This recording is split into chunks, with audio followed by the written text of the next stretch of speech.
Hello everyone, ये question जो है वो 2025 के पेपर में ही आया है। A light green coloured solution of sulphate salt of metal P is taken in a beaker.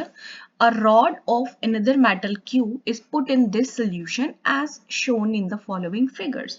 Identify the metals P and Q and write its chemical equation for the reaction that occurs. State the conclusion of this reaction in terms of the reactivity series of the metals.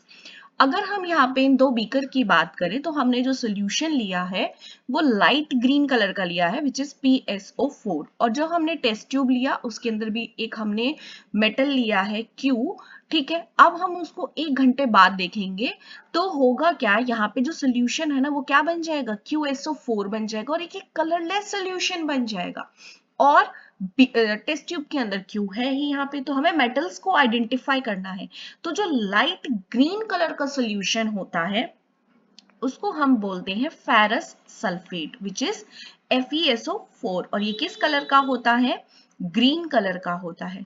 अब हमें ना ऐसा element लेना पड़ेगा या हम बोल सकते हैं ऐसा मेटल लेना पड़ेगा जो क्यू होगा, यानी कि वो हाईली रिएक्टिव होना चाहिए आयरन से, यानी कि मोर रिएक्टिव होना चाहिए according to the reactivity series.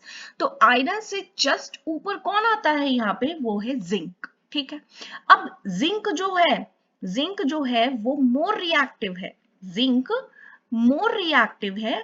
और वहीं अगर हम आयरन की बात करते हैं ना, ये लेस रिएक्टिव है। तो अब होगा क्या, यहाँ पे जो जिंक है वो आयरन को डिस्प्लेस कर देगा और जैसे ही डिस्प्लेस करेगा तो ये बन जाएगा जिंक सल्फेट और आयरन अलग हो जाएगा।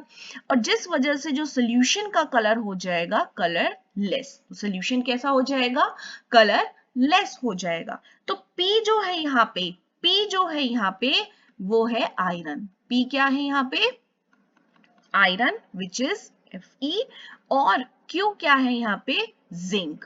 Q क्या है यहाँ पे, जिंक है यहाँ पे। ठीक है, तो P और Q हमने आइडेंटिफाई कर लिए। अब हमसे पूछा गया है state the conclusion of this reaction in terms of reactivity series.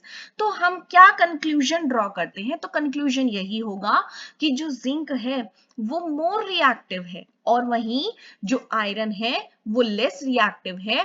That means जो मोर रिएक्टिव एलिमेंट जो था उसने लेस रिएक्टिव एलिमेंट को डिस्प्लेस कर दिया एक कंपाउंड में से। FeSO4 क्या है, एक हमारा कंपाउंड है, तो इस कंपाउंड में से आयरन को डिस्प्लेस कर दिया और इसीलिए इस रिएक्शन को हम क्या बोल सकते हैं, डिस्प्लेसमेंट रिएक्शन बोल सकते हैं। क्यों, क्योंकि इसने क्या किया है, डिस्प्लेस किया है जिंक ने आयरन को और यहाँ पे जिंक सल्फेट बना दिया है।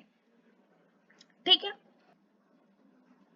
आई होप सभी को ये क्वेश्चन क्लियर होगा और अगर आपको वीडियो पसंद आती है तो अपने फ्रेंड्स के साथ जरूर शेयर कीजिएगा एंड ऐसे ही वीडियोस देखने के लिए मेरे चैनल को सब्सक्राइब करें। Thank you so much.